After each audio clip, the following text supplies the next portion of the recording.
এলাকার আপনার এলাকায় সমস্যা নদীর যে বালি, সেই বালি উত্তোলন বন্ধ হয়ে যাওয়ার কারণে হাজার হাজার, আমরা দেশনেত্রীকে যেমন ভালোবাসি, ওনার সুযোগ্য সন্তান মাননীয় প্রধানমন্ত্রীকেও আমরা ভালোবাসি।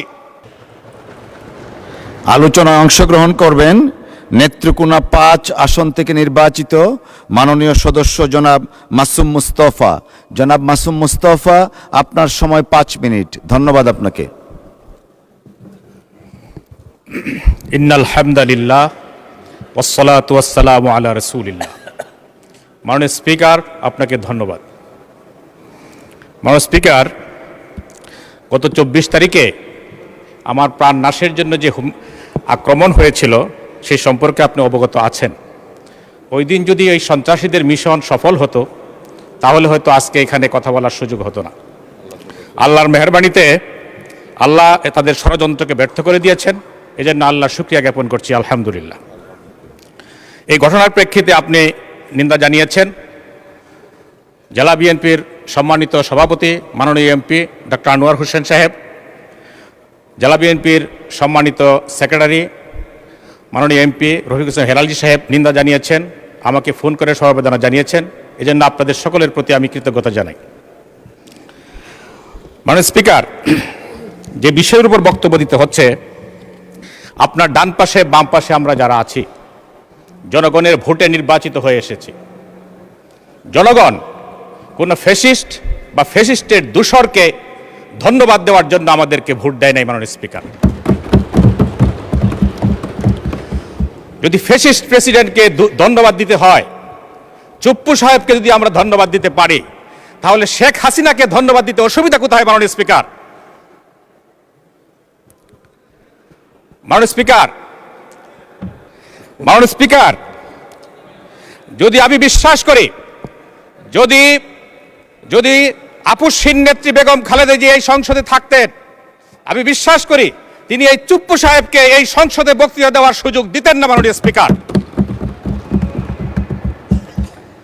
আজকে এই আপনার সন্ত্রাসীদের দূষর, ফ্যাসিজমের দূষর প্রেসিডেন্টকে বক্তব্য দেওয়ার সুযোগ দিয়ে তার সঙ্গে বিএনপি আপসহীন নেত্রীর দল আজকে আপসকামী দলে পরিণত হয়েছে। মাননীয় স্পিকার, মাননীয় স্পিকার, আজকে সংবিধানের সেই 72-এর সংবিধানের দোহাই দেওয়া হচ্ছে, অথচ এদেশের আপসহীন নেত্রী তিনি বলেছিলেন যে 72-এর সংবিধান, জনগণের সরকার যেদিন কায়েম হবে তাকে ছুঁড়ে ফেলে দেওয়া হবে। মাননীয় স্পিকার, ট্রেজারি বেঞ্চ থেকে আমাদের এক কলিগ বলেছেন যে 72-এর সংবিধান 71-এর পরাজয়ের দলিল, কিন্তু দেশের মানুষ মনে করে 72-এর সংবিধান বাকশাল কায়েমের দলিল, ফ্যাসিজম কায়েমের দলিল। মাননীয় স্পিকার, মাননীয় স্পিকার, আজকে জুলাই সনদ নিয়ে ট্রেজারি বেঞ্চ থেকে বক্তব্য দেওয়া হচ্ছে যে জুলাই সনদের প্রতিটা অক্ষর, প্রতিটা বর্ণ বাস্তবায়ন করা হবে। দেশের মানুষ মনে করে এর মধ্যে একটি শুভঙ্করের ফাঁকি রয়েছে। মাননীয় স্পিকার, জুলাই সনদে নোট অফ ডিসেন্ট দিয়ে তার গুরুত্বপূর্ণ অঙ্গগুলোকে কেটে ফেলে দেওয়া হয়েছে, আর তার গুরুত্বপূর্ণ অঙ্গগুলোকে কেটে ফেলে দিয়ে এই জুলাই সনদ বাস্তবায়নের দ্বারা জনগণের আকাঙ্ক্ষা প্রতিফলিত হবে না। মাননীয় স্পিকার, মাননীয় স্পিকার, আজকে দেশের মানুষ মনে করে আমাদের মাননীয় প্রধানমন্ত্রী, ওনার বিরুদ্ধে ষড়যন্ত্র চলছে। আমরা দেশনেত্রীকে যেমন ভালোবাসি, ওনার সুযোগ্য সন্তান মাননীয় প্রধানমন্ত্রীকেও আমরা ভালোবাসি। আমরা চাই তিনি তার দেশ পরিচালনায় সফল হন, কিন্তু আমরা দেখতে পাচ্ছি আধিপত্যবাদী গোষ্ঠীর একটি ষড়যন্ত্র ওনার বিরুদ্ধে কাজ করছে। তারা ওনাকে ভুল পথে পরিচালনা করার চেষ্টা করছে। দেশের 71% জনগণ যে ভোট দিয়েছেন গণভোটে, সেই 71% জনগণের বিরুদ্ধে ওনাকে দাঁড় করানোর জন্য ষড়যন্ত্র চলছে। মাননীয় স্পিকার,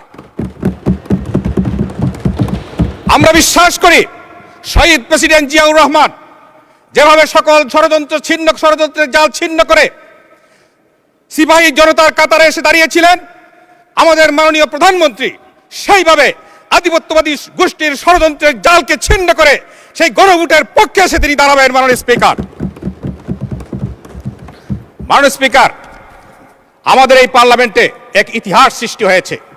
সরকারি দল বিরোধী দল বলে আমাদের ন্যাশনাল ক্রাইসিসকে সমাধান করার জন্য একটি কমিটি গঠন করা হয়েছে ঐক্যবদ্ধভাবে। আমরা দেখেছি এই কমিটি গঠনের পরপরেই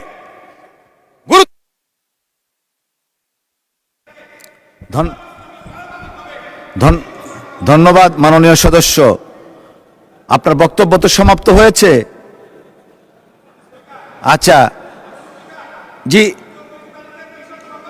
একটু একটু একটু ধৈর্য ধরেন,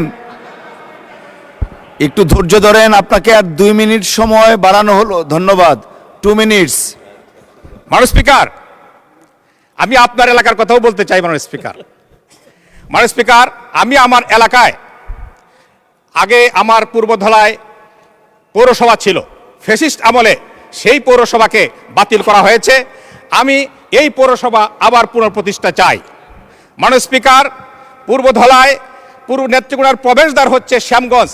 এই শ্যামগঞ্জে আমি একটি বাইপাস চাই। মাননীয় স্পিকার, আপনিও এর জন্য ডিও লেটার দিয়েছেন, আমি আশা করি সেই বাইপাস কায়েম হবে। মাননীয় স্পিকার, মাননীয় স্পিকার, আমার এলাকার টোটাল গ্রামীণ রাস্তার প্রায় 90% কাঁচা, এই রাস্তাগুলোর পাকাকরণের দাবি করছি। মাননীয় স্পিকার, মাননীয় স্পিকার, আমি আমার এলাকায় নেত্রকোনা থেকে জারিয়া পর্যন্ত একটি আন্তনগর ট্রেনের দাবি করছি। মাননীয় স্পিকার, মাননীয় স্পিকার, এবার আমি আপনার এলাকার কথা বলতে চাই। আমাদের দেউডুকুর সেতু, এই দেউডুকুর সেতুর ওই পারে আপনি, এই পারে আমি, মাঝখানে কংস নদী।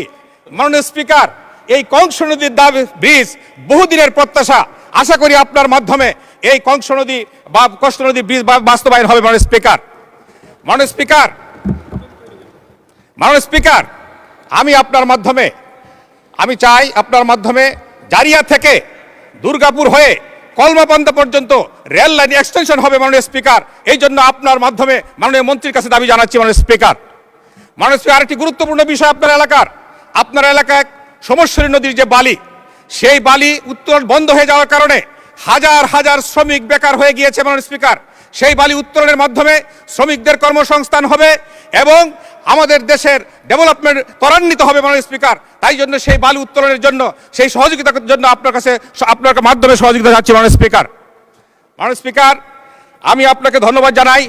পরিশেষে আপনার মাধ্যমে আমাদের সংসদের নেতা